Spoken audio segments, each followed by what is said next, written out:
Hello, beautiful people. Hello, comrades in Russia. And this joke will make sense in a little bit. My guest on today's show is big in Russia, so straight from the Kremlin. He's flown all the way from the Kremlin over here. I'm going to do something a little bit different today. I want to remind you guys to like, comment, and subscribe, but especially hit the bell notification if you don't want to miss episodes like the one you're about to watch, or like the brand new series we're debuting that's super hot, that's on fire right now, Building a Brand. So hit that bell right now and then relax, because on today's show, we're going to be talking about how to price based on production costs, market value, and the client budget, and establishing the market value for a project. If that's not enough, we're going to talk about how to extract a client's budget who is reluctant to share it with you, this and so much more. We're going to do a role play with the fan fave, Aaron. Aaron's in the house. Ben Burns is in the house. Yeah. Jonah, Ricky, Nikki, Bobby, and Mike. The whole crew is here, and there's good reason, because we're going to get real. We're going to get real psycho. You guys can use the hashtag psycho pricing. I can't think of a better way to talk about this. Psycho pricing, a lot of it drives you guys crazy, but a little tip into the title of the show in a little bit. Our guest on today's show is Michael Janda, a good friend of ours. Met a couple years back with Mr. Ben Burns. He's the author of Burn Your Portfolio and the Psychology of Graphic Design Pricing. Before that, before starting his agency, he was a senior creative director at Fox Studios. He founded, a little extra D there, founded agency Riser in 2002, which he successfully sold in 2015. I don't know many designers who are able to do that. Then he became a partner and a chief creative officer at EKR. His clients include, just some nobodies like Disney, Google, ABC, Fox, Warner Brothers, NBC, TV Guide, hashtag humble brag. He's won awards, Inc. 5000, the Webbys, FWA. Do you know what FWA sounds like? For the win. Awwwards, AIGA and Addys. Okay? Oh, shoot, I have a duplicate slide here. Sorry about that. No, I don't. Today's show, it's going to be about the psychology of graphic design pricing. If you're a creative human being, just ignore the graphic design part, because this is going to apply to you. It's none other than Michael Janda. Michael, welcome to the show! Hey, thank you. Yeah. This is my imitation of that image. Wait, is it like this? It's like there we go. Which one's which? Am I right? Which one's which? Right. So, hey. All Super excited to be here. Thank you. We've been talking about this for like a year. It's been a year. Yeah. And then your travel schedule, and I had some travel and just... and a book to write and courses to shoot, things like that. Things like that. So I'm happy that we finally synced up. It's going to be fun. Here we are. Thank you. Yeah, so I know you have your own audience, and you've been pumping this out on Instagram. I can see it. You're like so active now on social media. Yeah. You're putting me to shame. No, nobody's putting you to shame. That's for sure. Okay. Everybody's trying to keep up at best. All right, let's do this now. Let's dive on in. Share your knowledge. You guys get ready. Get your notebooks out. Get your minds open, because I've seen a preview of the deck. It's really good. Let's get going. Awesome. Thank you. Okay, so where this all came from, there's a chapter in my book, Burn Your Portfolio, called The Fixed Bid Pricing Dartboard. Mm-hmm. And in that, I kind of just glossed over 3 variables that you need to know to price your work. And those 3 variables are production cost, market value, and client budget. And it was like a page and a half in that book. And the idea was, designers feel like they're just, client comes to you, asks for a scope of work, and you throw a dart at the board to try and decide where you're going to price it. And a lot of designers, this is kind of the methodology. What I decided last summer was to turn that one chapter into a blog post. And then a month later, it was a 200-page book. So once I opened, the can of worms, I was like, man, you're either just going to gloss over the topic, or you've got to go all in and explain the psychology behind it all. So my objective, and I'm going to take you through a cursory overview of this today, enough that you can apply some of these things in your business right now, today. But my objective is to teach you the numbers you need to know, and then how you should think when you're pricing design work. so that you're not just guessing. When a client comes to you and says they have this scope of work, you're not just guessing at where to price it. There's going to be a structured methodology that you can follow to help you come up with a price that you can stand behind, that you know is right, that you can, when the client tries to negotiate you down on price, you're going to be able to stand your ground because you're going to know your numbers. So we'll dig into that right now.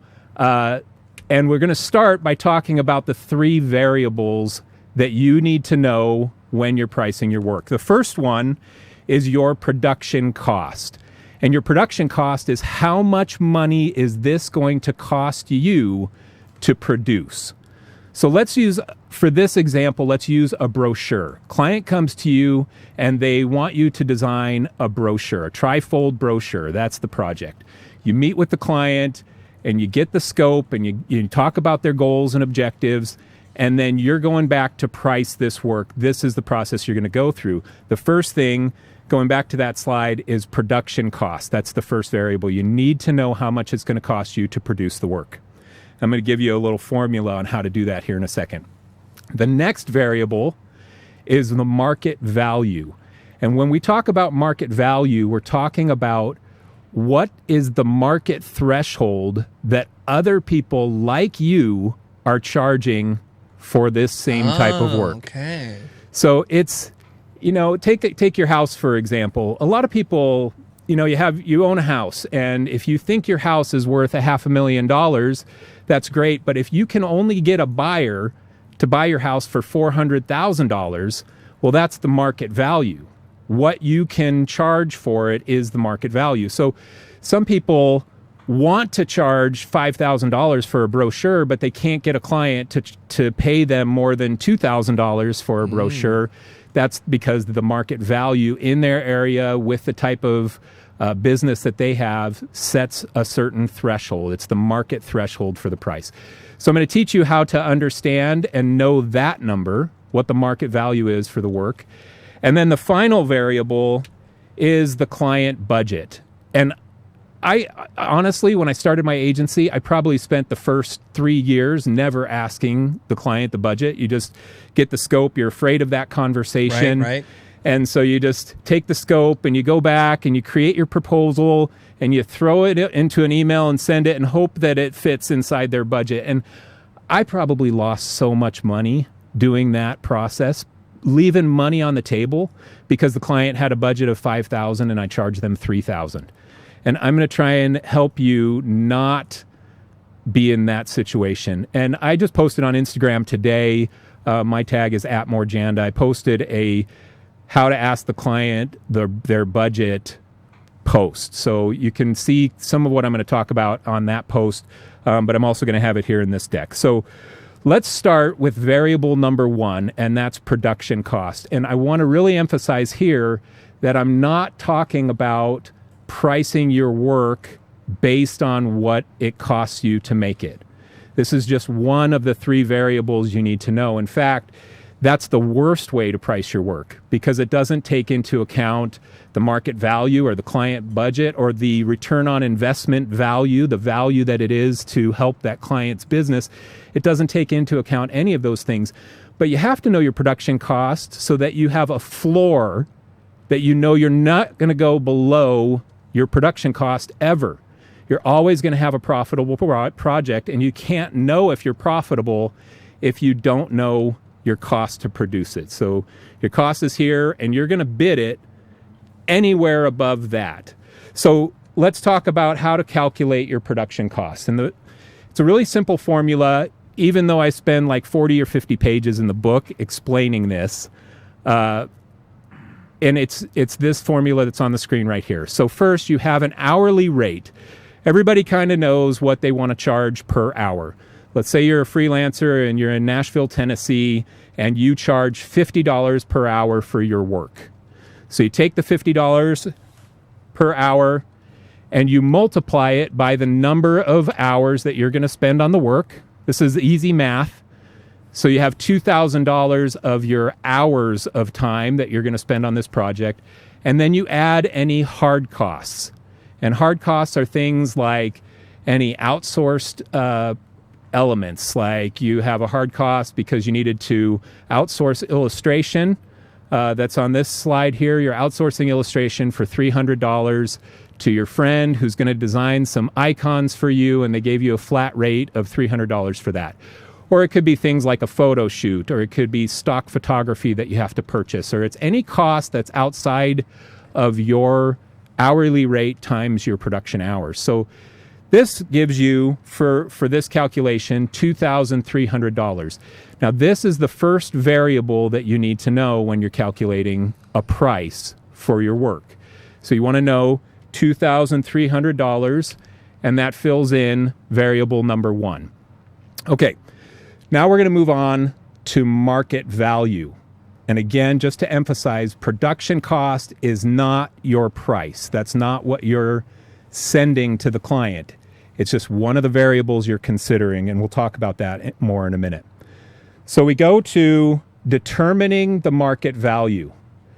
And you can do this, again, the market value is all about understanding what other people charge for work like what you're doing, or what other clients like your client are paying for work like what you're doing. So the first way that you want to try and understand the market value of your work is to survey your clients. And in this case, I would go to some of my clients, my most trusted clients, and I would talk to them and ask them the question, hey, what have you spent on brochures in the past? We're doing a trifold brochure for a new client of ours. What have you spent on trifold brochures in the past? And get that from these most trusted clients that you have. Get an answer. So you survey your clients. That's option number 1. Option number 2 to establish market value is to survey your designer friends. Everybody has designer friends. You're part of AIGA or other organizations. You have friends you went to school with. Everybody has a designer friend. Well, ask your designer friends what they're charging for this type of work. So you can say to them, hey, Joe, what have you been charging for brochures? What have your clients been greenlighting? Have those kinds of conversations. This is all about surveying your designer friends. And it's nothing formal. It's just asking some questions to get a sense of where they're pricing those same types of projects. Okay, the next option is industry surveys. Industry surveys. The Graphic Artists Guild every few years now publishes a book that has surveyed pricing for various projects. And you can see here that that's always the highest. It seems like everybody, when they fill out a survey on what they charge, you know what I'm saying? They brag a little bit. It is. It's like they stretch your chin. I looked at this Graphic Artists Guild handbook when I was like 5 years into my agency, and I was like, man, if I was charging this, I'd be like billing 5 times as much as I'm billing right now. Ben Burns, you know what he's talking about. Oh my God, I know exactly It's how so you feel true. on that. It's like $14,000 for a brochure. What? Yeah, exactly. Yeah. So it's always the highest, but it's still, there's some valuable information that you can find, especially in that book. I think AIGA posts a similar type of survey data. I get that request. Sometimes it shows up in my email to fill out the survey so that they can get a sense of the market value of what other people are charging for these types of projects. I fill those out too. Yeah. I'm pretty sure we skew the price the other way. Yeah. I doubt that. You're the ones giving the price way high. You know, it's like you're skewing the average.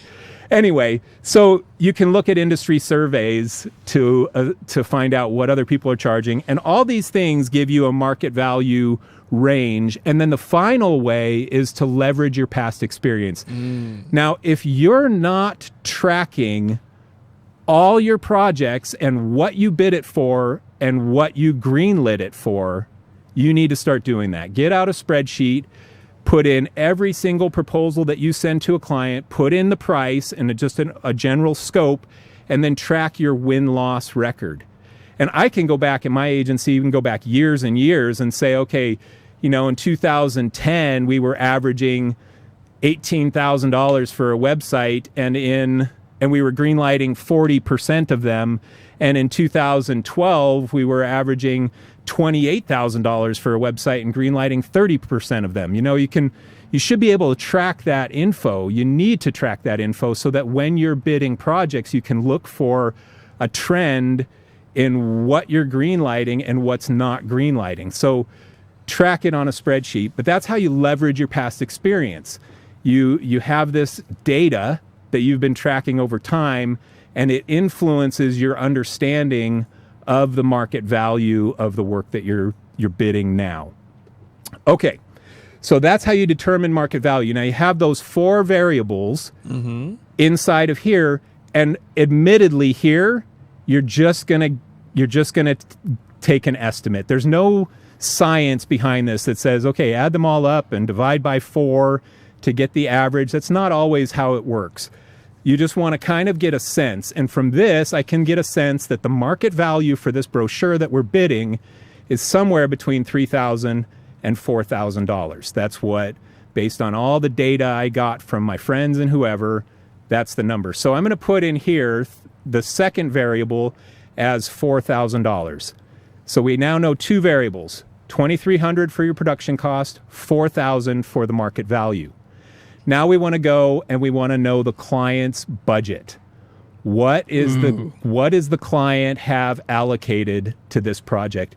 Now, let's talk here about extracting the client's budget. The first thing that everybody needs to do is just ask the client. And a lot of designers are afraid to talk about money. It's a big, scary thing. You got to get over that fear. You should never be bidding a project without asking the client what their budget is. Because 2 things can happen. The first one is that if their budget's too small, you're going to waste all kinds of time scoping the project, creating a proposal, giving them the proposal, talking it over with them, only to find out that they don't even have close to the amount of money that it's going to take to do the work that they want. So you're going to save your time by asking the budget.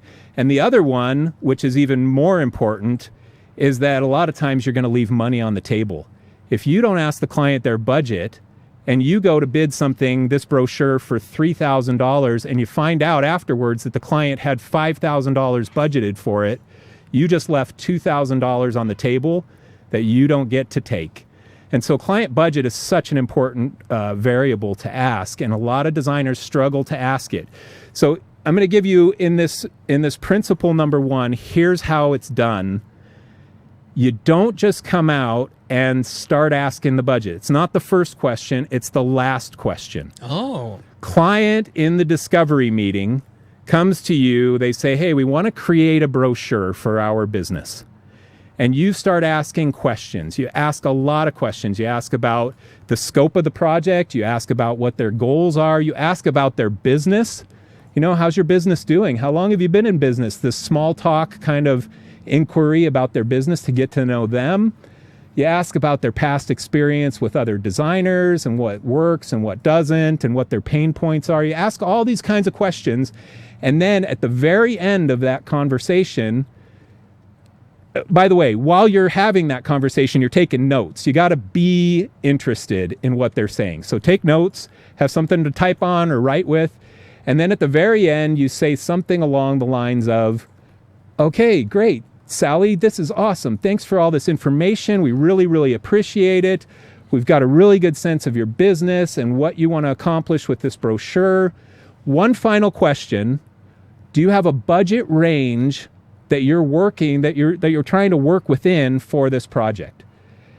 And then the client doesn't feel like you're gold digging. You ask it last. Be genuinely interested and ask it last. So that's the first technique. Ask the client their budget.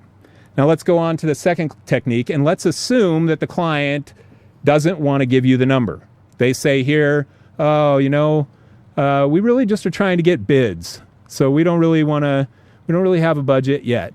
What I've found, and Chris, you can back me up on this, is that almost everybody has a number. Everybody does. Yeah, whether it's a budget number or not, they got a number that they're comfortable with spending. Yeah. And it might not be their official budget, but you do the same thing. I walk into Walmart to buy, what's a movie coming out now? I like digital movies, Captain Marvel or something, and I'm going to walk in and I'm going to say, okay, if it's $19.99, I'll buy it, but if it's $22.99, I'm not going to buy it. Right. We do it all the time. We do it on groceries, everything. It's all just on these little price fluctuations. And clients are the exact same way. They have a number. So you got to dig deep to try and get the number out of them sometimes. So if they don't share it, when you come right out and ask it, we're going to try and get a sense for what that range might be. So let's go to point number 2. They don't give it up on point number 1. So you're going to go to point number 2 and you're going to ask them about past projects. So they say, oh, I get it. This is what you would say. I get it. You don't really have a budget in mind yet. You're just kind of getting bids. I totally understand that. What have you spent on projects like this in the past? It's easy. Wait, can't they just figure it out? You just try this technique number 2. No, but we're going to do a role play. The budget. Okay, we're going to do a role play? Yeah, we're going to do a role play. And you can see that it doesn't come across. It doesn't come across like that. Okay. I remain skeptical. Yeah. Convince me. Yeah, you'll be convinced. I like this. Okay. So you ask them about past projects. And it doesn't have to be a brochure. You can say, oh, what do you guys spend a year on marketing? Or have you done any projects lately? What'd you spend on your logo design or whatever? You can kind of just get a little sense for where they spend on services similar to what they're asking you to do. All right, let's go to number 3. If they still don't give up your budget, you can float a price range. And I do this all the time. But if you're going to float a price range, you've got to know your own numbers. You got to know what you've been greenlighting in the past. So let's say we're bidding this brochure. We ask the client. We asked about past projects. They're still tight-lipped. We say something like, hey, I get it. You don't really know what you want to spend. Past projects that we've done like this kind of have been coming in on the range of $3,000 to $4,000. Does that feel in range with what you're hoping to spend? And then you just stop talking and gauge their reaction. And people are 9 times out of 10, they're so open in their body language that you'll see them be like, ooh, that's a little much. Or they'll immediately say, yeah, that sounds good, You don't do this if you don't know that you can be profitable at the price range that you're floating. So you want to know that in advance, which goes back to tracking your projects from the past. But you float a price range. That's the next one. And if the client still doesn't want to give up their budget, they still are reluctant to even give you the body language you're looking for, then you move on to the next technique, which is to compare other products. And I love this one, and this one's been really successful for me because you can weed out if a client is looking for a high-end product or a low-end product. And this works especially well for digital products like websites and apps, which have a lot of, you can have a high-end version, or you can have the MVP version, the minimum viable product version. And there's a big difference in price between just getting to market and getting to market with the high-end version already. So the way that this goes, you compare other products that are not related to the project that they're doing. I use cars a lot. Everybody knows a high-end car versus a low-end car. So I would use something like this for comparing other products. Okay, you don't want to tell us what the budget is. You're not really sure what you want to spend. Let's compare your project to a car. If you were, an Aston Martin Vantage and a Chevy Malibu are both going to get you from point A to point B. They both have wheels, engine. They're both going to drive. They're both going to be a decent ride too. But the Aston Martin Vantage has all kinds of bells and whistles and features that the Chevy Malibu doesn't have. It's stitched leather interior, and it's got more cylinders, and it's got better sound system. You go down the list of all these things that it has. Now, with your project, if you are going to compare your project to an Aston Martin Vantage or a Chevy Malibu, which is it? Are you wanting something super high end right out of the gate, or do you want to start with something minimum viable product and then add features later? And I love that part. I always add that to the end because then it makes them not feel bad when they come to you and say, oh, you know what? We want the smallest budget project you can do for us, So you always give them an out because they can say, oh, yeah. That's what we want. Yeah. We want a Chevy Malibu for now, but we're going to add features. Don't worry about that. They do that almost every time.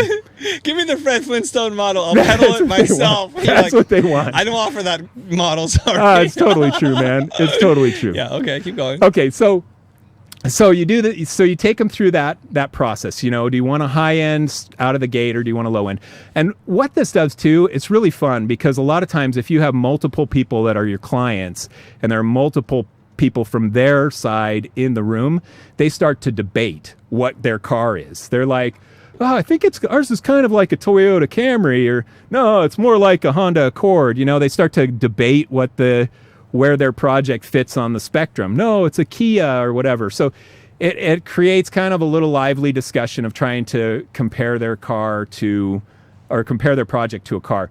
Hotel chains work well too. You know, do you want to stay at the Embassy Suites, the Grand Hyatt, or are you going to stay at the Motel 6? You know, anything that people already understand a spectrum of range. So that technique is the next one. And then we can go to the final one here, that if they still don't give you a sense of what their budget is, even if it's high or low, then you can send them a rough estimate. Whenever I get a client to this range, it's always about making sure that that I'm not going to spend time creating a 30-page proposal for their new website and then find out that I'm not in the budget range that they can't afford. So you send a rough estimate, and a rough estimate is just one paragraph an overview of the scope of the project, maybe a few bullet points of detail, and then a price range. And it's an official document. So this is you saying, okay, we're going to bid it in this range. And you send that to them and you talk it over with them and you ask, is this a range that you're comfortable with? But you don't spend the time on the 30-page proposal, scoping it, creating a contract, unless you know this. And so this will weed out the people who don't have enough money, and you're kind of putting yourself out there to really get a sense of their budget. So those are the 5 techniques. And then the final one here is determining the budget, which admittedly I added just so that I had a symmetrical design, right? So, I'm glad you're honest about that. Hey, we do that all the time, man. right? Hey, so it looks better that way. Otherwise, it's like this broken. Yeah, it would be document. like people would be like, something's missing there, you know? We can't put a finger on it when something is wrong. Yeah. All right. So you determine the budget. So going on to the next slide, now you have 3 variables. You can say, in this sense, that you have $3,500 for the client budget. Okay, do we want to do a role play? That would be fun. Yeah, we're going to do a role play. Okay. We're going to do a role play. Before we this? do that, I just want to say thank you to Rodrigo Tasca, who did a super chat function. He's just saying 5. I don't know why. 5. Maybe high fiving us. Yeah. And other people were saying, if you want to do the super chat, it's better to do it through becoming a sustaining member because we get 100% of that. I put the link in the comments below. You guys save up your questions. It's going to get really good. As you can tell, Michael's dropping some straight fire on you guys right now, some knowledge, okay? He's going to make this process easy. Some of you guys are commenting like you want to see us fight. We're not going to fight just yet. We'll save that for later. We'll save it for the end where we disagree. But we got to like arm wrestle or something. Not verbal fight, but that's physical. It's just physical. Mental fight. Yeah. It's like Professor X versus I don't know whoever else. Who's the other guy? It's 2 Professor X's. Set up the role play. Aaron's going to be your foil, your counterpart to this, and he's going to play the role of the client, I believe. Okay. Set it up for us. Okay, so client comes in, we've talked about all of the scope, we've asked all the questions, and then we get to that final question of asking the budget, and I say, hey, okay, great, thanks for all this information. We love this project. It's right up our alley. We're super excited about it. One final question. Is there a budget that you're trying to work within for this project? And Aaron, you're going to play a tough client. Yeah, you're not going to give it up. Don't give it up no matter what. Yeah. Okay. Do your best. Make sure you're into the mic. Yeah. So can I ask a question before we begin? Yeah. Yes, it's not a real project though, so don't ask too much. Okay. Yeah, just kidding. So like, I mean, for the scope thing, so what do I want exactly? Or just, We're doing a brochure. So this is just a trifold brochure for your company. That's it. okay. Does it matter what my company is? Or No, it makes no difference. You just don't give me the budget. That's all it is. Okay. You're a filmmaker. Yeah. You want to trifold brochure for some reason. Don't worry about it. You're Okay. Okay, you ready? Aaron, be tough on him. Okay. Okay, I'm gonna do my best here. Okay, Here so we go. final Let's do it. question. Is there a budget that you're trying to work within for this project? Well, I don't really have a budget in mind. I don't really know much about brochures and how much they cost, so I really just want to get a sense from you, kind of, just what kind of a price I should be looking for here. Yeah, okay, that's good. I get that. We have a lot of clients that we really walk them through this process right from the start. They haven't worked with people. Good thing for you is that we've done thousands of projects like this in the past, so we're a good fit for you to really help you through. So I understand you don't have a real budget. Have you worked with designers in the past and spent money on design services like this in the past? Yeah, I've worked with a couple of designers. Some were good, some were not so good. Yeah? Were the not so good ones cheaper than the good ones? I mean, sometimes the cheaper ones were much better than the expensive ones. I'll be Yeah, honest interesting. with you. That's Yeah. interesting. Sometimes it goes that way. Yeah. Do you have like a marketing budget that you spend each year for your business? I don't. I mean, like I said, I'm kind of a small player in this video business, so I'm really just hoping to get this brochure out so I can drum up some business. Yeah. Let me ask you, you said you worked with clients in the past. What have they charged you for a brochure? That's a great question. Sidebar, that's number 3 in the spectrum here. Float a price. So he's given it to me right there. And sometimes clients will do that. And so I would say to you, we're back in the role play now.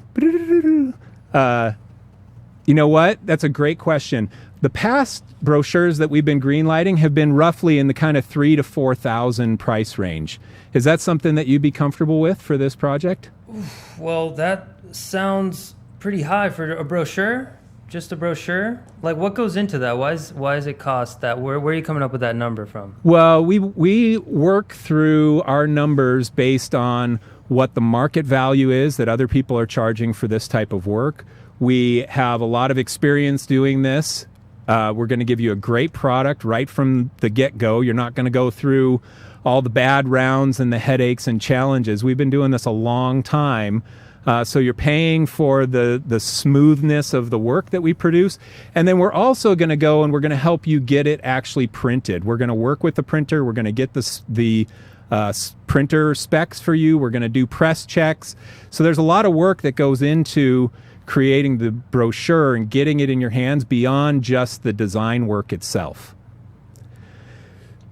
Okay, so I get that. So that's kind of the price range that we've been in, and I understand that it might be a little bigger. When we create a proposal for you, we're going to make sure that you understand in great detail everything that we're doing. Now, you were a little nervous about that price range when I said it, and I understand that it might be a concern for you. Let's compare your project to a car. Now, an Aston Martin Vantage and a Chevy Malibu can get you from point A to point B. And if we're bidding for you the Aston Martin Vantage at the $3,000 to $4,000 price range, maybe we should look at scaling back the scope of this project a little bit and trying to bid it a little bit lower by extracting some of the tasks that need to go into it. Instead of a 3-panel brochure, what if we created a bifold brochure so that we're only designing 4 panels instead of 6? We could bring the price down a little bit if we did that because it's less design work. Is that something that you'd want us to explore? Well, really, I just want a good brochure that's going to get me business. And if you think, I mean, I'm not sure 2 folds, 3 folds, really what you're talking about here, but I mean, if you could just give me a solid price that I could just kind of maybe I'm trying to shop around for prices. I'll be honest with you. So yeah, I'm talking to okay. a lot of people here, and I just want to get a sense of if it's a good fit, and if your price is good, and if this is something I need. So maybe you could just send me like a proposal. Yeah. And then we can maybe just go from there. Yeah, that sounds good. You know what we're going to do? Why don't we send you a rough estimate? And the rough estimate, we're going to give you 3 different price options in it. We're going to do one that isn't a brochure, but it's just a 2-sided sheet. So it's going to be a 1 sheet. And when we do that, we'll only have to design the front and the back. So it's less design work than trying to make a folded brochure work together. We're going to give you another bid that is a bifold, so it's 1 fold, and then we'll give you the other one that's the trifold brochure. And then from that, you can kind of tell us where you're comfortable spending, and we can move forward. any of those could be a good option for you that's gonna help you out and help you grow your business. So why don't we send you just this rough estimate with some rough pricing for each of those, and we'll send it by end of business tomorrow, and then we can jump on a call and talk it over maybe the morning after. Does that sound okay to you? That sounds okay. Okay. Sounds pretty good. Awesome. All Thank right. you. Okay. Good job, there you go. guys. Yeah. Hey, maybe work at it. Yeah. Oh, Hey, you know what? It was is a good because threefold? so many of the conversations go just like that. That's what they're saying on the internet Yeah. right now. Yeah. Aaron is such a rat bastard client. Yeah. He's the worst. Yeah. Now No. you know what I'm dealing with the whole life, Michael. Yeah, man. Oh my God. And that's why people like us only last like 15 years in the industry. That's why we lost all our hair. That is it. Yeah. Yeah. Oh, somebody on the internet's like, just price it for a one-fold brochure. I know, for real. That's a one-fold. Yeah. just write one word on the brochure, will you? Just hire real. me. Yeah, I didn't go into Oh, the fact that this would be like minimalist design too, you know? We can do it for $200. and- Okay, all right. Yeah. Let's do the recap. Yeah. Ben, do the recap. I can't keep a straight face. I right just now. can't get past the one fold, two fold, three fold. I don't know Yeah, what you're yeah, talking about here, but I just want a brochure, man. Cut to me, dude. Cut to me. It's like one fold, two fold, three fold, four fold, five. Yeah. It's like my paper folder. Oh, it's so good. It's so good. Okay, Michael went through the whole laundry list. He did every ninja trick Yeah. from the book. He did everything. He went 1, 2, 3, 4, 5. He did the whole bit, you guys. And you know what? You know what you can notice is that it's not, you were skeptical at the start. But when you do it in just a conversational way, it's not that hard to transition. Ladies and gentlemen, even Chris is on the floor. when hey, where'd he go? But when you do it as a conversational way, it's not as awkward as what it initially seems. No, it's not awkward at all. Yeah. Oh, Aaron's such a jerk. Oh, Aaron, good job, good job. You've done your job. You can go home now. That was a good job. He's been in a lot of client meetings, that's No, for he sure. hasn't. Whenever you want a dork to ruin everything, we just call Aaron in the room. He does the funny. job. I knew I had the right guy for the job. Ooh, I can skip my ab workout later today. All right. Okay, I don't know what we're talking about. Okay, guys, get professional. Oh, God. Good job, dude. Thank you. Good It was job. good. Aaron, Thanks, you Aaron. or what? Thank you. Everybody give Aaron a round of applause. Hey, how about a round of applause for me? I had to do all the work, man. Nobody cares about you, Michael. It's all about the jerk. Hey, you know what? That's the truth. Nobody cares about the designer, right? The designer's is there sweating. Oh, my God. Yeah. We'll be right back after this commercial break. Okay, Michael, what's the next slide? All right, so we'll go on. Now we have the 3 variables. Yeah. Now we have our 3 variables, and we have here $2,300. We know that's our production cost. Market value we're putting at $4,250, and then $3,500 for the client budget. So let's just say that these are your 3 variables. You've gotten this data and you've put it out into your brain or onto a little scrap of paper, whatever. These are your 3 numbers. And the next thing you're going to do is you're going to put these numbers on a sheet. You have $4,250 for your market value, $3,500 for the client budget, and $2,300 for your production cost. And this is where the psychology component comes into place. Where do you choose to price your work based on these 3 variables? How do you pick? Are you going to bid it at $4,250, $3,500, $2,300, $2,750? Well, how do you pick the number? Now, picking the number has everything to do with the state of your business, the needs of your business.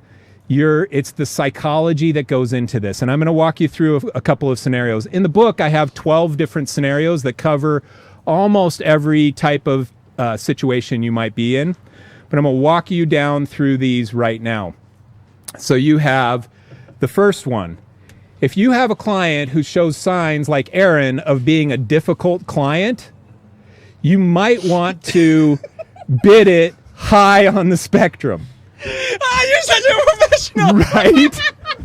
I can't believe you can go back to that. Yeah. You are the man. You are the man, Michael Janda. You're my hero. I salute you. You're such a pro. I'm terrible, you guys. I can't believe. Keep going. Keep going. Okay. You're so good. Okay. So difficult client, Aaron and his photo business, $4,250. We're going to bid it there. So if you can go back to the slide real quick. All right, let's look at another scenario. If there's a project and it has heavy competition, you know that Aaron's business has 3 different agencies bidding on the same work, which he mentioned. He's just trying to get some prices. You're never going to greenlight it at the client's budget. You need to come down a little bit. So if it's heavy competition, take the client budget and bid it a little lower, so that you have a better chance of greenlighting it. Sometimes you might be just under, like $3,250. Sometimes you might undercut it significantly, like $3,000. But you want to bid it in a way that gives you a better chance of greenlighting it. If everybody knows the budget, you want to be under the budget because the client is probably price motivated. We know that Aaron is. Okay, the next one. If you're busy, but if the price is right, you could fit in another project. A lot of times in this situation, I'll bid it just a little bit above the client's budget. I know my floor is $2,300 production cost, and if I bid it at $3,700, a little above their budget, but there's still a chance that I get the work because we did great salesmanship during the discovery meeting. If I get it, great. I know it's super profitable. And if I don't get it, that's fine. I'm busy anyway. I don't really need the work, so I can bid it a little higher to make it a good, profitable job if I land the work. Okay, the next one. If you're trying to grow your business, oh wait, actually, there was one more right here. Experience merits money. Now, some of you, like Christo, for example, can charge high market value for everything. The established business in a great market, 20 years of being in business, they can charge top dollar for things because the experience that they bring to the table merits the money to charge that higher amount. So when you're in this situation and your reputation sells the work, then charge the higher dollars. Pick it right out of the Graphic Artists Guild handbook and triple your profits right now today by picking numbers out of that survey. Okay, the next one, if you're trying to grow your business, you can see that pointing to $3,250. You want to grow your business, but you don't want to do it based on unprofitable projects or low profit projects. So I'm trying to land as much work as I can. I'll probably come in right under the client's budget to have a better chance of landing the work, but it's still plenty profitable for me, almost $1,000 of profit in that project. The next one, you are hungry and need work. Now, this is a lot of freelancers are afraid they want to greenlight the work and they need the project because next month you don't have any projects, so you're nervous. So if you're in this situation, pick a profit margin above your production cost that is enough to make it worth your while, but still gives you a high likelihood of landing the work because you need the cash flow. So here I put $2,750. Our cost is $2,300, so you have roughly a 18-20% profit margin in that project. And then the final one that I'll use just for this presentation is that you never bid below your production cost. And this is the only reason that I recommend that anybody calculates their hours against their rate. It's not to price your work above that number, but it's to keep you from bidding it below that production cost number. Everything should be higher than your production cost. So you want to know how much it's going to cost you to produce it, but not because you're pricing it based on that number. You're doing that so that you don't price it below that number. It's a little shift in psychology, but it's an important one.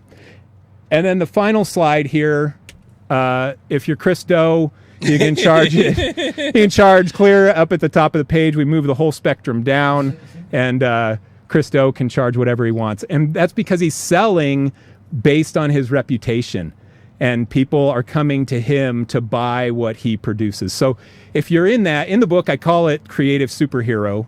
And maybe I was thinking about Chris when I was writing that thing. But I appreciate that. If you're the creative superhero, you can charge whatever you want. And there are these people out there. There are. And we admire these people. All the designers in the world, we look at them and we're like, oh man, I want to be that. We want to be that. But the reality is this a small percentage of the people become the creative superhero where they can charge whatever, and people will go to them and pay whatever just because it has the clout of being them. And so that is a reality. And you might be a creative superhero in your market.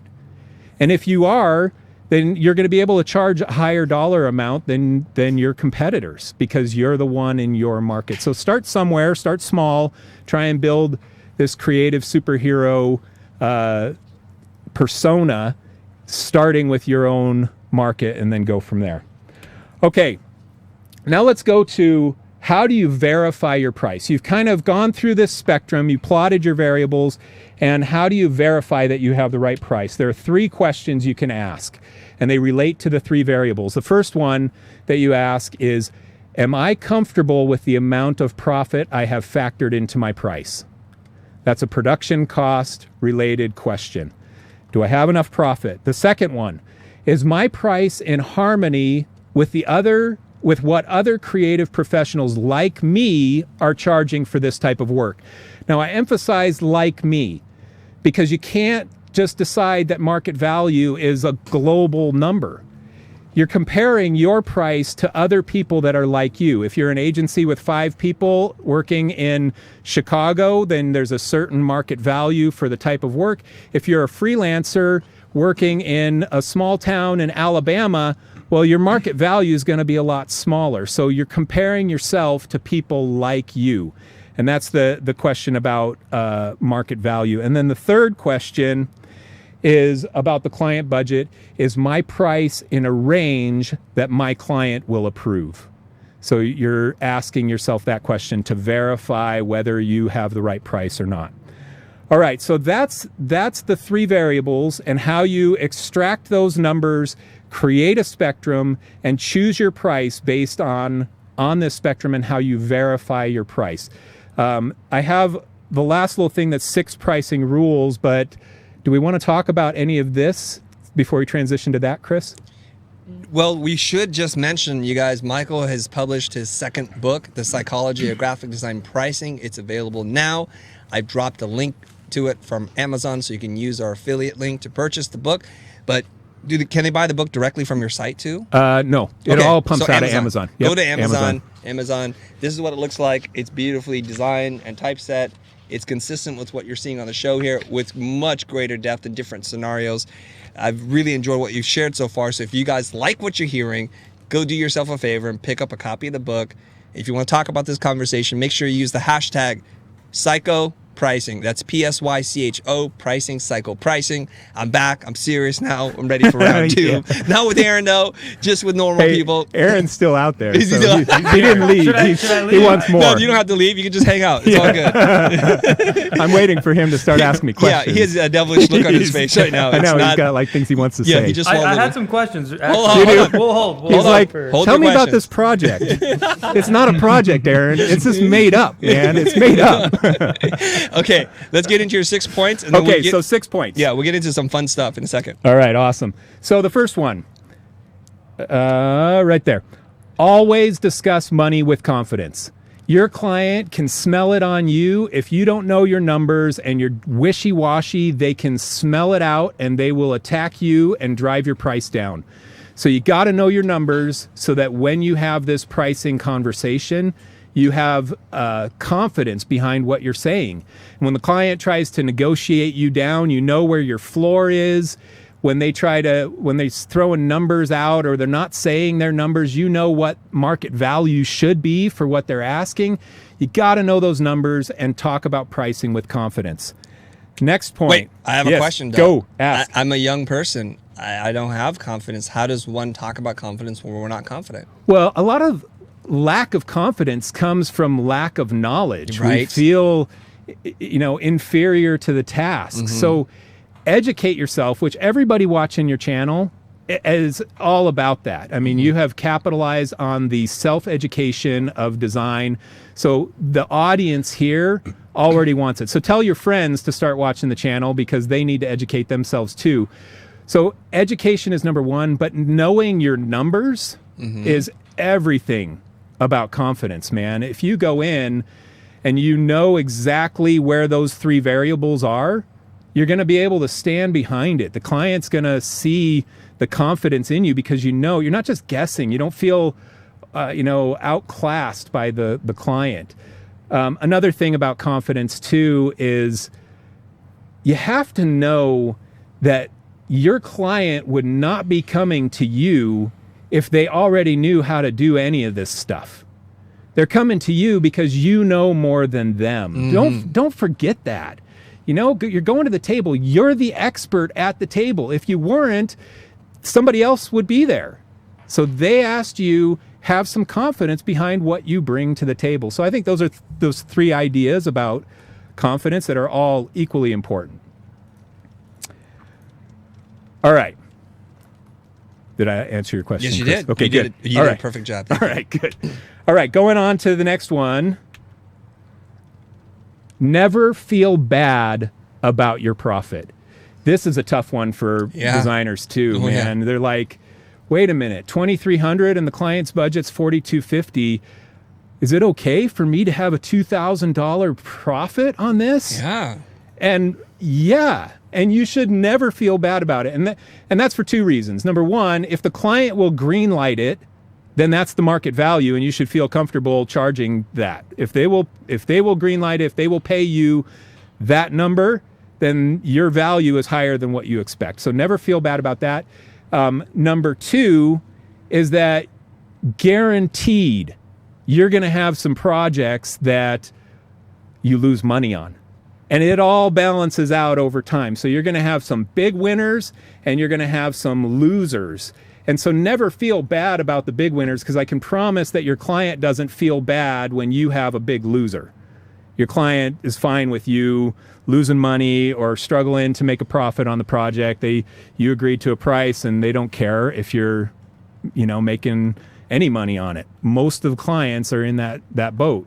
So if you're not going to care about losing money, you can't care about making a lot. So don't feel bad about the profit that you're making. Ultimately, graphic design or design creative businesses like this, it's a business. And a business exists to make money, and you should never feel bad about making money in your business, even if it's a lot. All right, going on to number 3, never take on a project that will be unprofitable. Designers do this all the time. You've been there. You're hungry for work. You really need to green light this. So you say, oh, you know what? I know our cost is $2,300 to do this brochure, but let's bid it for $2,000 because the client only has a $2,000 budget. Let's just take it on because we need the cash flow. Man, this is like the start of the end of your business. Once you get into this mindset, eventually it's going to catch up to you and your business will die. And it's going to die an ugly death because you're going to be laying off employees along the way and you're going to be fearful about money and cash flow because you've been undercharging for your services. So production cost is your absolute floor. I can see some circumstances where you might take on a project at a break even. A client, you're trying to repair a relationship or you really need cash flow and everybody else is at around that same price, and so you take it on. I could see a justification in a break-even project, but never in an unprofitable project. So that's point number 3. Never take on a project that will be unprofitable. Point number 4. Let me go back. Oops. Sorry, everybody. A little bit of lag. Okay. Nearly every project should be fixed bid. Don't charge your clients by the hour. It is the least profitable way to do design work, creative work. You're trading your time for money. It's the worst because it does not take into account the market value. It does not take into account the client's budget. It does not take into account the value of the work that you're providing and how it will help the client's business. If you do an ad campaign for $5,000 and it grows the client's business by $100,000, that's not fair to you. It should cost them more for the work. So don't trade your time for money. You want to price your work based on market value, client budget, and you know your cost just as the floor for that negotiation. And you do it as a fixed bid, not by counting your hours and multiplying it by your rate. Yes, you do that, but not because you price that way. Okay, next. Never tell your client the amount of profit in your price. It's none of their business. It does not make any difference. If they want to greenlight the project to you for $4,250 and you're going to make $2,000 on that project, it shouldn't matter. The question is, do they want you to do the work or not? Not how much profit you have in the price that you're proposing for that work. And then the final one is never tell your client the number of hours in your bid. I was just on a coaching call with a friend of mine in London, and she had a client asking this, how many hours in this price? How many hours of production? And the response when a client asks this is this. You say, oh, we don't price our work based on hours. We price it based on market value, like what everybody else is charging for the work. That's primarily where we price our work, but we also take into account the value that it is to the end client, to the client that we're producing it for. But we don't do it based on hours. That's not how we price our work. And then you stop talking. You don't owe them any more explanation than that. It's not their business. It's your business. You come to them and you say, here's my price. I'm going to stand behind this price. And that's what it is. And that's how you go about it. You don't have to answer that question. So deflect it by saying we don't price it that way. We price it based on market value. And they'll be like, okay. It's a big word for a lot of clients, so they'll stop talking. They'll be like, oh, okay. Anyway, okay, so those are the six pricing rules. The book has 8, but I didn't go into some of the techniques that we talk about in the book. I see. Relating to 8. So I just included 6 here. And that's the summary of this pricing methodology. You can download this presentation, by the way, guys. michaeljanda.com/thefuture if you want to pull that down. We'll drop it in the notes. Yeah. And there you go. All right, Chris, so what else are we going to talk about? Well, Aaron has some questions. He's been patiently good. waiting. Yeah. We need to reward Aaron for being such an a-hole. Man. I don't like Aaron's questions. Go ahead, Aaron. Now you got Michael kind of on the ropes. Yeah. Going for the finish. He brought me an extra water, so that was Yeah, nice he of did. him. That was very nice. That was for Chris, actually. Oh, it was? Oh, man. Here. Yeah. There you go, That's for Chris. you. I'm good. He's got Okay. it. I'm good. Yeah. I just want to make our guests comfortable, even though I could be parched. That's okay. Keep going. All right, Aaron, What's what do your you got? question? All right, my question is what you were just talking about, like when I have my cost, how much it costs me to make. I'm the guy making the work, right? I'm the designer. Okay. So I have my cost, how much it costs me to make it, and then I have the profit I put on it, and that's kind of my price. Why is it bad to just tell the client that, like, look, this is how much it costs me to make what you're saying. This is my profit. That's the rock bottom price there, dude. It's the the car salesman approach is what you're asking about. Where you tell them, okay, here's the numbers. I don't know. I don't sell cars, man. I don't like it that way. I don't think it's any of the client's business. And do you ever believe the car guy who tells you that when you're going and they show you the invoice? They show you the numbers. They're like, hey, look, our rate on this, we're $30,000 into this, and we're going to sell it to you for $30,500. We're crazy to do this, but you should sign. Do you ever believe that guy? Nobody believes that guy. You know that there's all kinds of numbers in there, that they're making more profit than the $500 that they tell you. So for me, it just comes across as that shifty car salesman kind of approach. And I don't like that style of business for me. It's sending out the wrong vibe for you. It reminds you of some sleazy, dishonest person, and you don't want to be that person. Yeah. So, Okay. I mean, you give your number Yeah. and you stand behind your number. And I stand behind my number all the way to a break even or a lost project because the project goes astray or whatever. And sometimes you get stung. It happens. Michael, I have a question for you Yes. about the book. Okay. Do you go over proposals and contracts in this? Like once you determine the price? I do not. You do not, okay. That's like, this is a 200-page book. That's a 700-page book. Hey, that's book 3. It is. It's Okay. on the list. Yeah, it's on the list. Yeah. Okay, good. Yeah. Just so you guys know. So Yeah. somebody's asking here in the chat. Let's see who's asking. I don't remember who asked it, but he's saying, well, if you don't do hourly pricing, then there's a lot of changes and it could just go over the top, over the bid. This is Lori Ashcraft. Yeah. So your contract is everything for that. And in the contract, when I do a contract, I include the scope of the project, but I also include all of the milestones that we're going to have. You're going to get 3 rounds of design delivery, and you're going to have 3 chances for feedback, and you're going to have 1 press check, if we're continuing on the brochure idea. But I include all the milestones, and then we include that as part of the scope. So when the client goes to round 4, round 5, or round 6, you can go back to your contract and say, look, it's clearly laid out in the contract here that we had 3 rounds of changes and now we're on round 6. And you can go back to them with the reserved right to rediscuss the price or to send a change order based on adherence to the scope. So that's how you handle that. But I get it. It's a concern if you're pricing hourly. If you have an hourly mindset, you have to kind of shift that mindset a little bit to be thinking, I'm bidding against a certain scope. Okay, Miles Cooley is just letting you know he just purchased a hard copy, so we've sold at least one Hey, book. nice. At least one book we've moved. Where's the ding on that? I'll just hit the bell. Hey. There we go. And now we're a call center. Yeah. Aaron, you have another question, or are we going to turn this over to the wild stuff we have prepared? I was just one more thing. Okay, go ahead. It feels like just in general that Mr. Janda would disagree with you on a lot of things. I feel like you guys would have a lot to argue about. Well, is that your question? Are you trying to set up the fight here? I'm trying to say, not to fight your question. I weighed like twice as much as He does. Chris, let's be honest. It'll have to be an intellectual Yeah, battle if I have a intellectual, chance, guys. We could do a pull-up contest later, maybe. Yeah, It maybe. has to be body weight stuff. Okay, no, that's so, no good. Michael, I think you had prompted your audience on Instagram some things, or you have some things you have set up. So let's get into that. Yeah. Let's do it. What Let's do I some have fun. set up?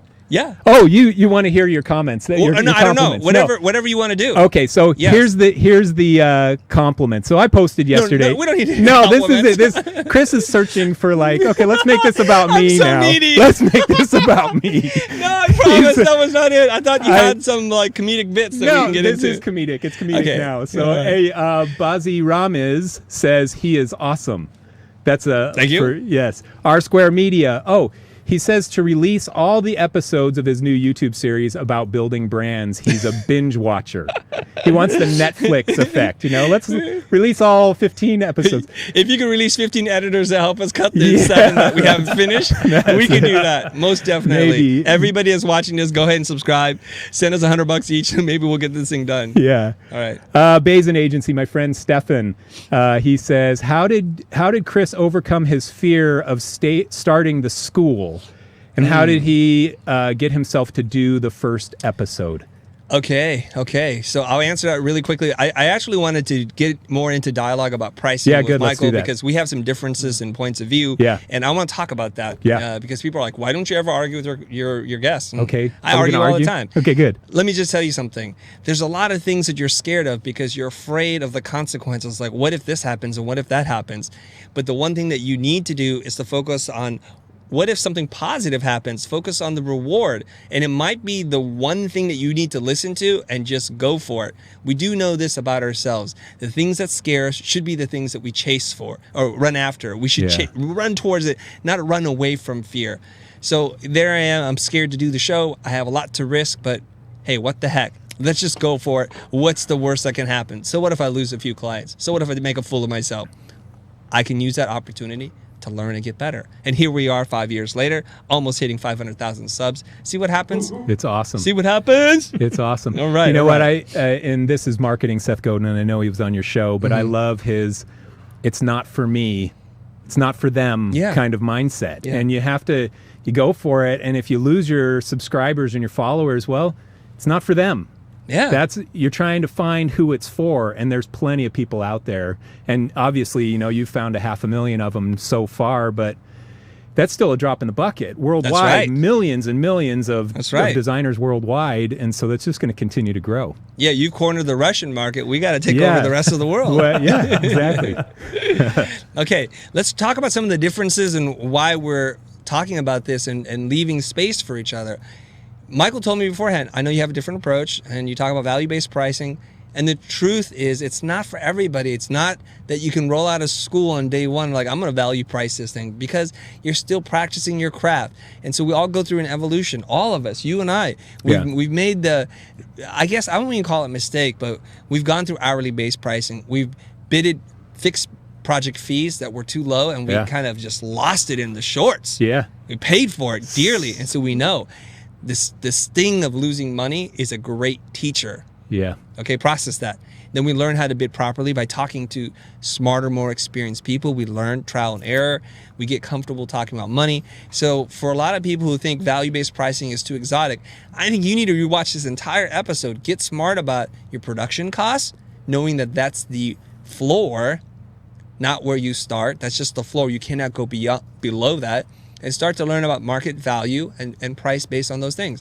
Yeah. Now, Michael, is there something that's obvious to you that we should, do a little wrestle on? I don't think there's any wrestle, because I know that you talk a lot about value-based pricing, but ultimately you still have to choose that final number. That's true. And, I saw a video, it was a year or two ago, somebody interviewing Ben, and he was talking about having done an $85,000 strategy session that you guys did on a one-day strategy session. Huge money. Yes. Awesome. And I'm sure that you guys provided enormous value for that company. Yes. Why didn't you charge $100,000? Why was it 85 and not 100? And it's because of the exact same thing, because you're weighing the client's budget, and you're weighing the market value, and you're weighing what your production costs. And your production cost to do that, is probably minuscule in compared to the thing. So you're not charging by the hour. That would have been a massive loser for you. Right. But you're weighing those same three variables. Even when you're value-based pricing, you're still got to pick a number. And 85,000 instead of 100,000 says to me that you're choosing to be just under a certain threshold so that the client is way more apt to greenlight at 85 than they are at 100. It's that same thing. On big scale projects, on small scale projects, it still applies. You're still kind of balancing those variables.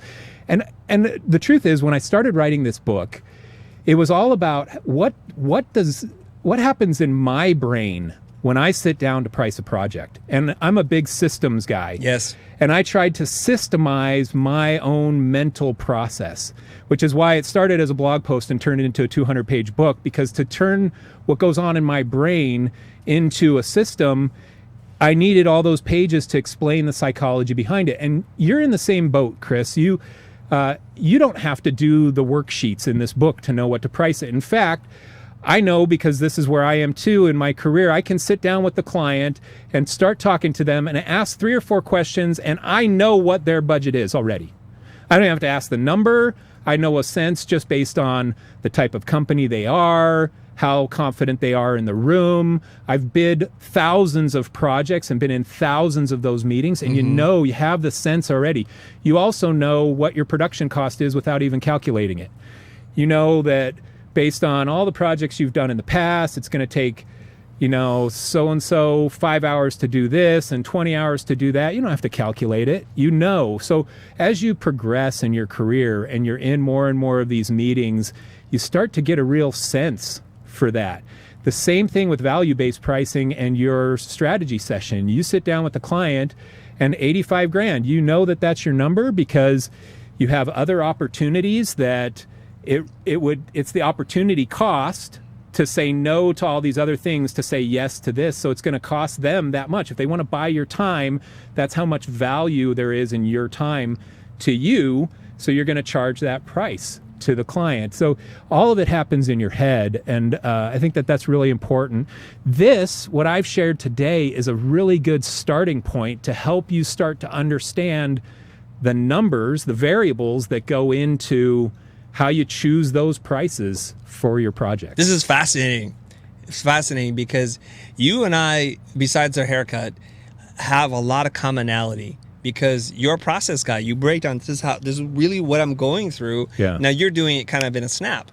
but you're slowing it down, and that's why I took 200 pages or whatever of a blog post to kind of diagram it and explain it so some other rational human being who may not have the 20 plus years of experience can go through it with relative confidence, knowing that this is grounded in research and experience. That's where the confidence comes from. Yeah. And I'm the same way too. I also have a system of pricing, and I usually just explain on the fly. It's a little bit more, it's a little simpler. It only requires a few pages. Yeah.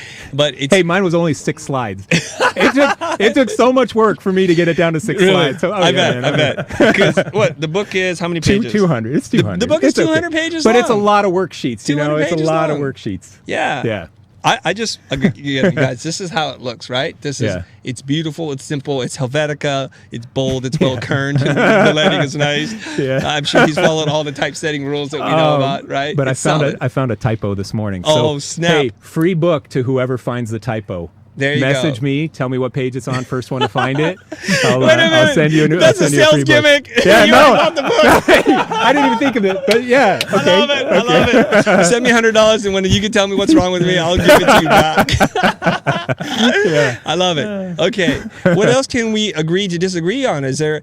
And Michael's totally right. It doesn't matter if you have chicken bones or you're doing an Excel spreadsheet. At some point, you do have to present a number to your client for them to approve or not to approve, and that's it. So there's a lot of psychology that goes into it. There's a lot of science and data and research. We all have a different approach. Here's the thing. Do what works for you and your style, your position, and where you're at in the marketplace. It could be a little bit of this, a little bit of that. Make your own hybrid thing. It can all work as long as you start to be able to sustain yourself doing this creative thing that you do, because we need more people just like you. That's such a good comment, and I'm 100% on board with that. You know, the new designer right out of college getting their first 3 freelance clients is going to struggle to go and try and talk to their clients about value pricing and what the impact of their design work is going to have on the client's bottom line next year.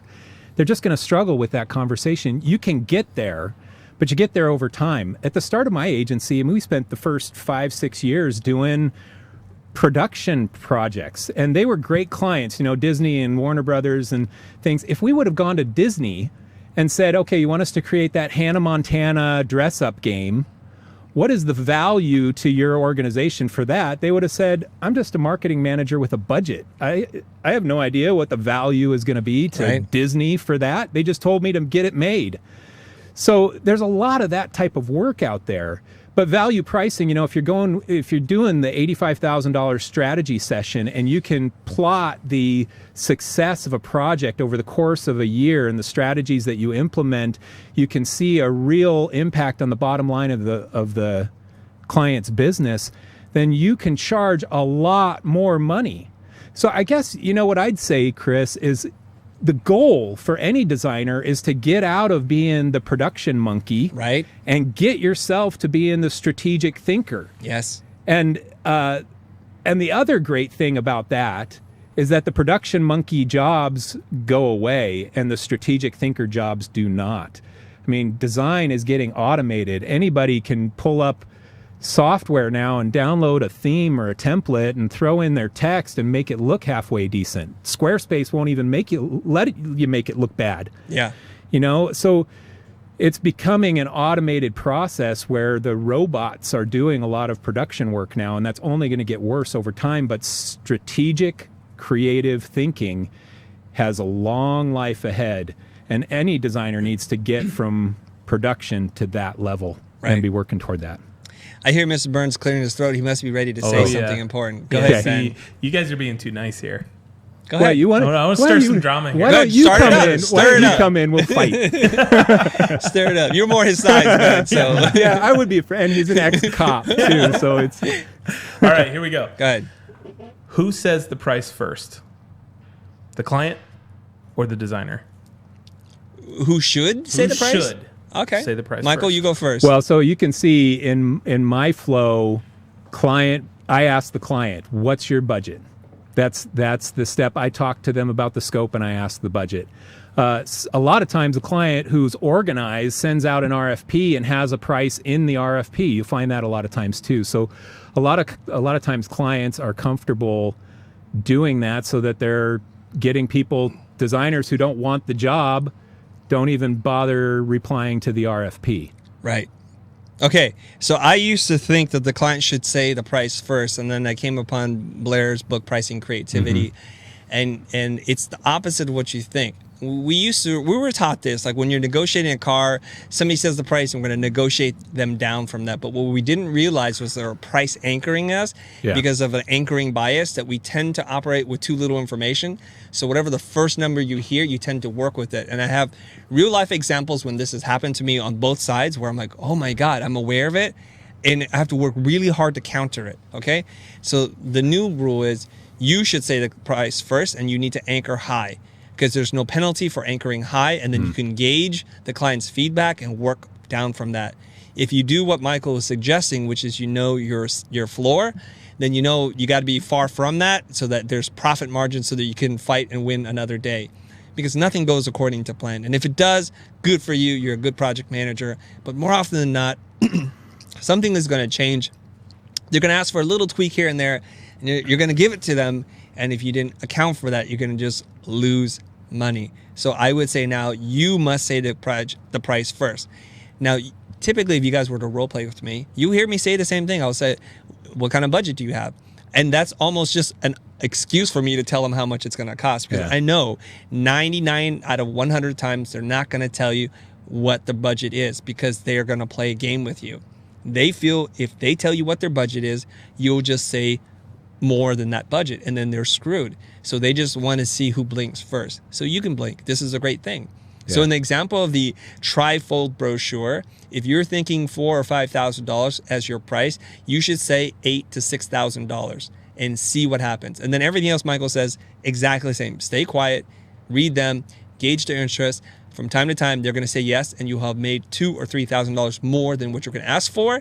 At which case, send me 10%, send Michael 5%, or something like that. Hey, no, I get 10%, man. You get 5%. That's our thing, 10%. I can't change the hashtag. Okay. It's just it's in stone now. 10%. Hashtag 10%. You guys know the drill. Yeah. Okay. All right. Ben, is there something else we need to argue about?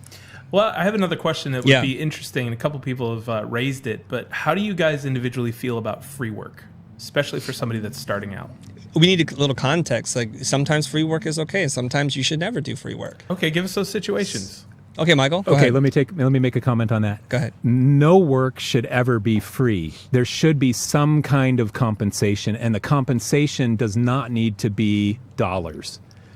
So if I'm going to do a spec project for a client, and I can completely justify a new client that I want to land because I want to land a bigger budget or something with them, or their marketing budget for the year or whatever. There's some certain scenarios where you might do it, but it shouldn't be free. You should put in your contract. You should still do a proposal. You should still do a contract. And in that contract, it should have that you have the rights to use this in your portfolio. You have the right to use their logo in your client logo list. You have you ask them to give you a testimonial about your business. If you're giving them something, there should be something given back to you in return. So from my perspective, never free, but sometimes you do it not for a trade of money, but you do it for something else. So you're saying that every transaction, there's a value exchange, sometimes not in dollars. This is Chris Doe language. So yes, a value exchange. That's There's a value exchange. I'll give you the dumbed down version. You got to trade something. There. You got to trade something. You got to get something for something. Yeah. You got it? Because nothing comes from nothing. All right. Yeah. Okay. Value exchange. Yeah, you can there's a look up value those exchange. terms if you need to find the definitions. But Yes. yeah. Okay. Now, let me tell you something here. So I think I got caught a little off guard. So I'm like, yeah, give away free work. And then luckily, I'm like, Michael bought me some time for me to figure out how to explain it. Chris was like, ooh, hot potato. Right. He's like, explain this one, My Joe. my answer was good, man. Yeah, your That was answer's a good. answer. Okay, Yeah. internet, you guys, we're going to turn this into a game show, and we're going to vote whose answer is better. All right, we're going to turn this. Now the fire is coming, you guys. Here comes the fire.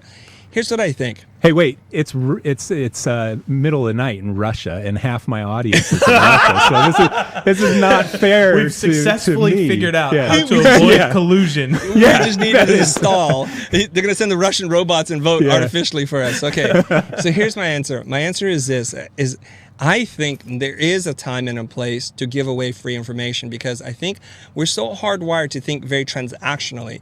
Like when you're in school and a friend's asking you for help, do you help them or not? And you're thinking, I'm not getting anything out of this, but you're building a relationship. So there is some kind of value being exchanged. If you think about our entire ecosystem here at the Future, we are bringing in on amazing guests like Michael, who then put together an amazing presentation, is sharing information with you because there's value being transmitted to you right now. I believe in the law of reciprocity. So some of you guys pay us back by watching, commenting, subscribing, sharing with friends.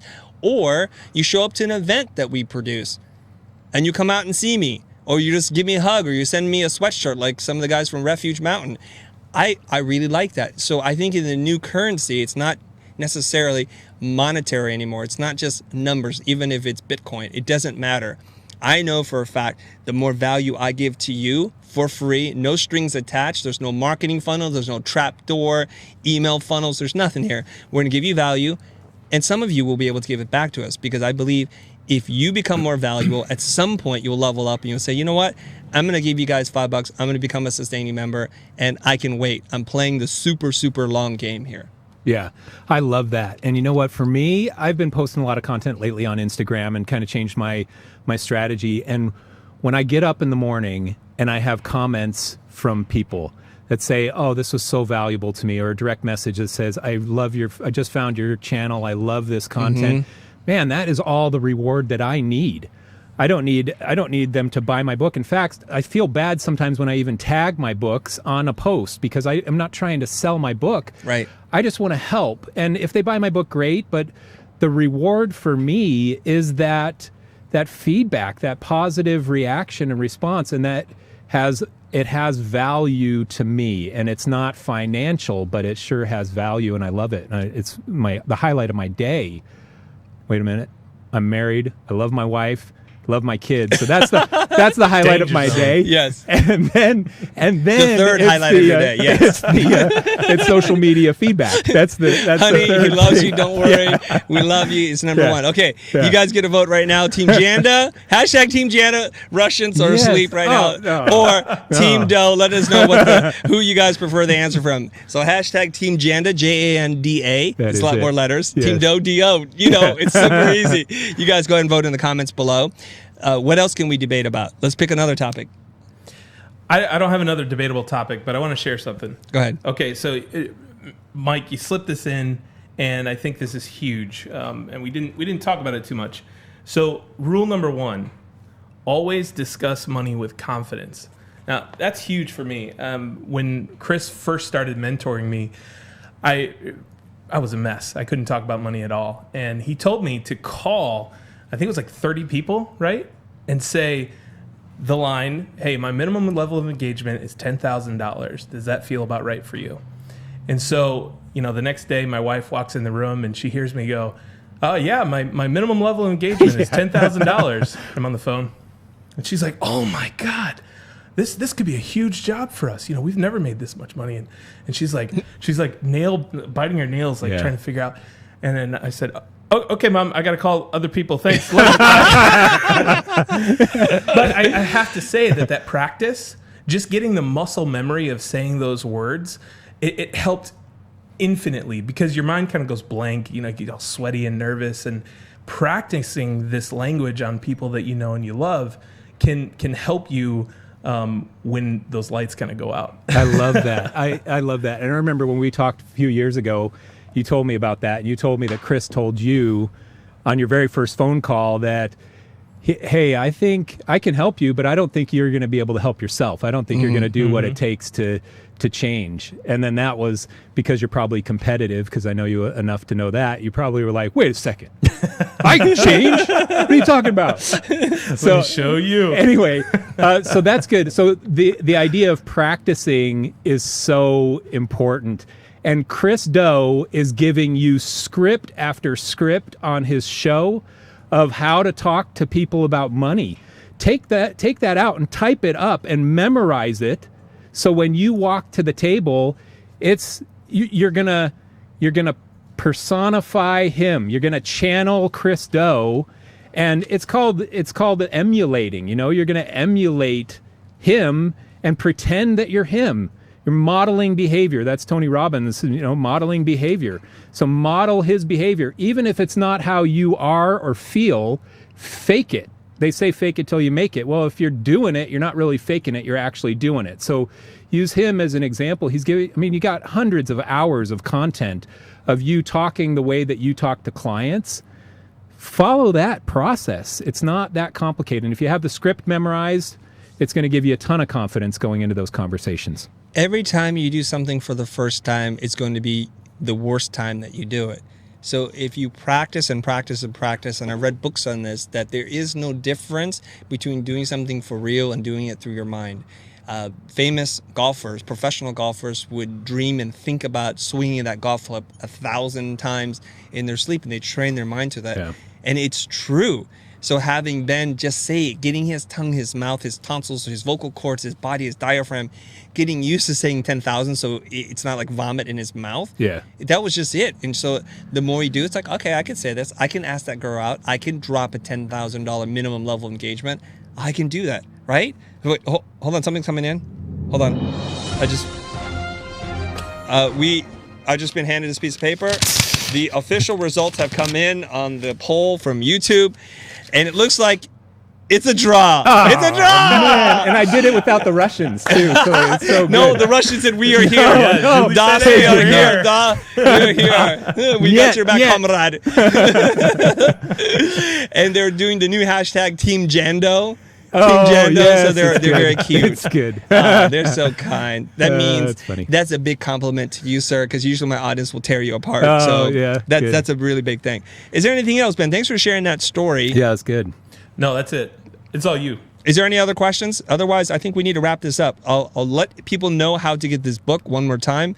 They've been asking for an audiobook. Is there an audiobook version There's yet? not, but I plan that. And I am sharing a lot of this content just in video snippets and in slide posts and things on my Instagram and a new YouTube channel I started a couple months ago. So there's content coming. Again, I'm not, this is...